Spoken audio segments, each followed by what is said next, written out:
Hello friends, स्वागत है आपका करियर कनेक्ट नर्सिंग में। मैं शीतल आज आपके लिए लेके आई हूँ एक नया अपडेट जो कि है यूपीएससी ईएसआई से रिलेटेड। जी हाँ फ्रेंड्स, यूपीएससी ईएसआई जो कि इसका जो नोटिफिकेशन आया है आज के दिन ही आया है, तो उसी के बारे में हम ये आज जो है अपनी वीडियो में बात करने जा रहे हैं कि क्या क्या जो है यूपीएससी ने इस पूरे नोटिस में दिया है और किन किन लोगों के जो है कैंडिडेचर कैंसिल हुए हैं, किन किन को जो है क्लियरेंस मिली है। तो आइए फ्रेंड्स, चलिए इस वीडियो को शुरू करते हैं।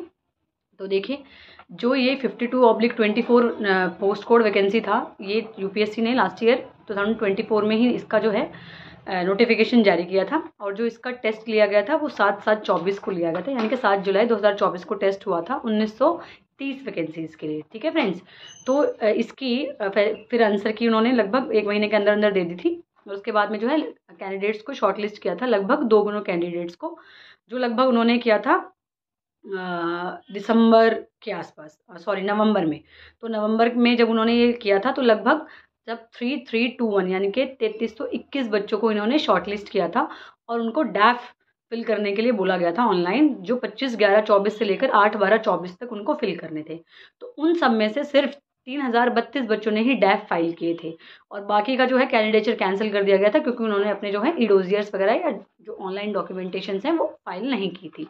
तो उसकी जब से क्या है यूपीएससी की वहाँ चेकिंग चल रही थी हमारे सभी डॉक्यूमेंट्स की और हमारे एक्सपीरियंस सर्टिफिकेट्स वगैरह, कम्युनिटी सर्टिफिकेट्स वगैरह की। तो उसी के रिगार्डिंग जो है आज उन्होंने एक जो है सर्कुलर दिया है।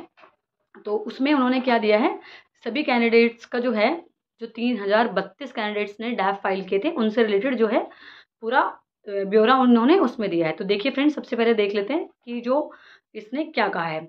इसने एक तो प्रोविजनली मार्क्ड जो है उनके लिए बात की है, इसमें क्लियरेंस के लिए बात करी है, एक नॉन एलिजिबल कैंडिडेट्स के लिए बात हुई है। जो क्लियर स्टूडेंट्स हैं वो तो क्लियर ही हैं, यानी कि उनके जो है डैफ क्लियर हो गए हैं।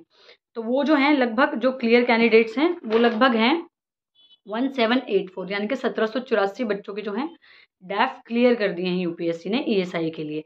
लेकिन उसके बाद जो इन्होंने प्रोविजनली लिस्ट भी लगाई है जिसमें उन्होंने डेफिशिएंसी दी है बच्चों को। जी हाँ, सही सुना है आपने, डेफिशिएंसी बच्चों को मिली है, वो मिली है 1162 बच्चों को, यानी कि 1162 बच्चों को डेफिशिएंसी दी गई है।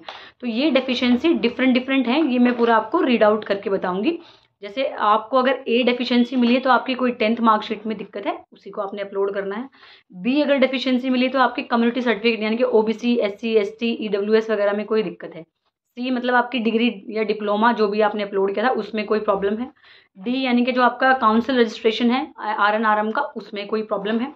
ई के लिए आपको आपकी कोई नेम में मिस्टेक, आपके सेल्फ नेम में या तो कहीं मेट्रिकुलेशन में या फिर कहीं और कोई डॉक्यूमेंट में मैच नहीं हो रहा, तो उसके लिए आपको एक एफिडेविट अपलोड करना है।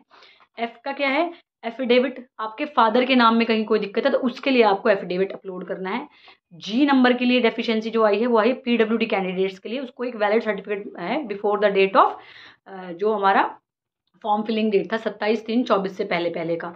देन तो एच आई है, वो आई है हमारे जेएनएम कैंडिडेट्स यानी कि डिप्लोमा होल्डर कैंडिडेट के लिए। तो उनको जो है 1 ईयर का जो 50 बेडेड एक्सपीरियंस दिखाना था इन 50 बेडेड हॉस्पिटल, उसमें जो आपने एक्सपीरियंस सर्टिफिकेट लगाया उसमें आप प्लीज लिखवा के लाइए कि आप 50 बेडेड हॉस्पिटल, ऐसे करके ही जो है यूपीएससी उसको मानेगा। देन आई में एज रिलेटेड जो आपने सर्टिफिकेशन दी है वो 27/3/24 से पहले पहले की होनी चाहिए, उन्होंने ये बोला है। इसके अलावा बहुत सारे कैंडिडेट्स ऐसे हैं जिनको उन्होंने नॉन एलिजिबल भी किया है। उनके लिए क्या कहा है यूपीएससी ने, उनके लिए कहा है कि अगर उनमें से कोई ऐसा कैंडिडेट है जिसको लगता है कि उसे गलत नॉन एलिजिबिलिटी में डाला गया है तो वो जाके या मेल के थ्रू उनसे फर्दर बात कर सकता है। तो देखिए, अब देख लेते हैं जिनको डेफिशिएंसी मिली है उनको करना क्या है। तो देखिए, सबसे पहले क्या है, आपको एक फाइल बनानी है, जो फाइल होगी आपके रोल नंबर के नाम से। समझ रहे फ्रेंड्स, फाइल का नेम क्या होगा, आपके रोल नंबर के नाम से होगा। और क्या करना है उसमें जो आपके रिक्वायर्ड डेफिशिएंसी के रिगार्डिंग जो भी उन्होंने डॉक्यूमेंट्स कहे वो उसमें अपलोड करने हैं, यानी कि एक ही पीडीएफ में आपको अपलोड करने हैं।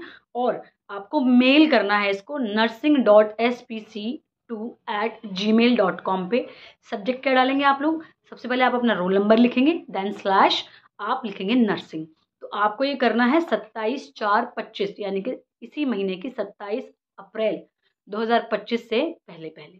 अगर आप इस डेट के बाद में कोई भी इससे रिलेटेड मेल रिस्पेक्टिव एरियाज़ में करेंगे तो वो उसको डील नहीं करेंगे। उन्होंने साफ साफ ये जो है सर्कुलर में लिख दिया है। तो देखिए, अगर कोई भी कैंडिडेट जो है कम्युनिटी सर्टिफिकेट के लिए कैंडिडेचर मतलब उनका जो है या सर्टिफिकेट नहीं दे पाता है 27/3/2024 से पहले का, तो उसे जनरल में काउंट किया जाएगा। और अगर जनरल में काउंट किया गया और आपके मार्क्स ठीक है तो शायद आप जनरल में कम्पीट कर पाएंगे, या फिर अगर जनरल में काउंट करने के बाद आपके मार्क्स इतने अच्छे नहीं है तो आपका कैंडिडेचर कैंसिल कर दिया जाएगा। ठीक है, तो ये आज ही जो है यूपीएससी ने अपनी साइट पे अपलोड किया है। तो मैंने आपको पूरी डिटेल्स इस सर्कुलर की बता दी हैं। अगर आप इससे रिलेटेड कोई भी जानकारी चाहते हैं तो मुझे कमेंट सेक्शन में कमेंट कीजिए, हमारी वीडियो को लाइक कीजिए और हमारे चैनल को सब्सक्राइब कीजिए। तो have a good day friends, thank you.